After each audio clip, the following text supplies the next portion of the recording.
Now go east of where Aaron is to be joined by NBC News chief foreign correspondent Richard Engel, who is in the eastern part of Ukraine. Richard, good to see you again. President Biden has now left Kyiv. This is a trip he wanted to make for quite some time. He'd been pressing his aides for months to go. He was one of the last Western leaders to make this trip, and they kept it a surprise. There were some signs in the last 24 hours or so that something was up, but they pulled it off, at least to his exiting Kyiv. Tell us, though, this trip was very different than what other foreign leaders did when they visited Kyiv. And also, it couldn't help but be struck by the contrast. President Biden striding in broad daylight there in downtown Kyiv, while President Putin largely holed up in the Kremlin. So this was an extraordinary trip for its symbolism. The fact that it took place at all is extraordinary. Yes, as you mentioned, other world leaders have come here. The British prime ministers have come here more than once. The Italian prime minister is on her way. But the United States is really central to this conflict. President Biden is personally central to this conflict. The United States is the main supplier of Ukraine for weapons and financial support. It's running about $4 billion a month currently. And for President Putin, this conflict is very personal. He personally blames President Biden. He personally blames the United States. When you listen to President Putin's speeches, and he's going to give another major one tomorrow, and I assume this will be obliquely referenced, we will see.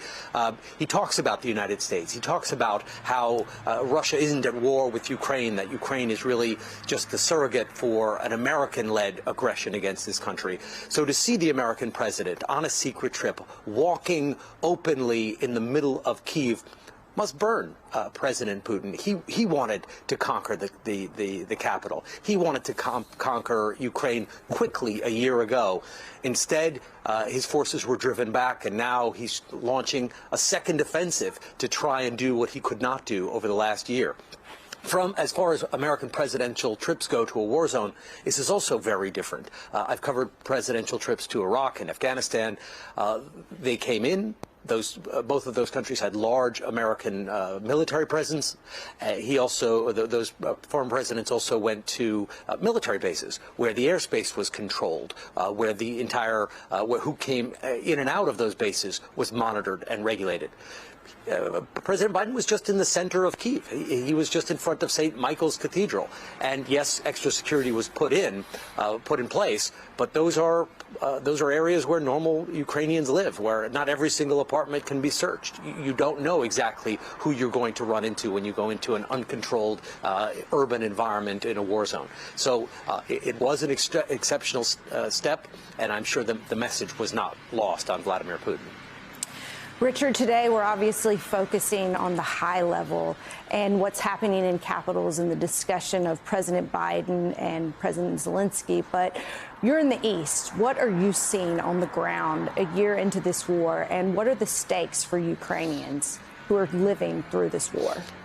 So we're almost in a new war. So a year ago, when this war was launched, there was speculation at the time that it would be a limited war, that perhaps Putin, who had, if you remember, more than 100,000 troops, 190,000 at one stage, positioned on three sides of the Ukrainian borders, that it would be a limited conflict, that Vladimir Putin would send in the tanks and the troops, and he would take a piece of the east out here, potentially linking up eastern Ukraine with the Crimean Peninsula. Instead, Putin decided to go for the maximalist option. He decided to topple the government and to capture the capital, Kyiv, and he launched a series of lightning strikes with airstrikes and commando raids and tanks streaming across the country. And it was a colossal failure. Logistically, it just didn't work. The supply chain wasn't there. Tanks started breaking down. The soldiers were being captured. There was low morale. And eventually, Ukrainian troops rallied. They got American and other Western support and money and weapons, and they drove the Russians all the way back to the borders. And now it seems like Russia, with this new offensive that has only been launched the last 10 days or so, is trying to do it again, trying to accomplish what it wasn't able to accomplish the first time, but in a very different way. That was a blitzkrieg that failed because Russia didn't have the kind of frankly, coordination. It didn't anticipate Ukrainian resistance. It didn't anticipate that the West would rally.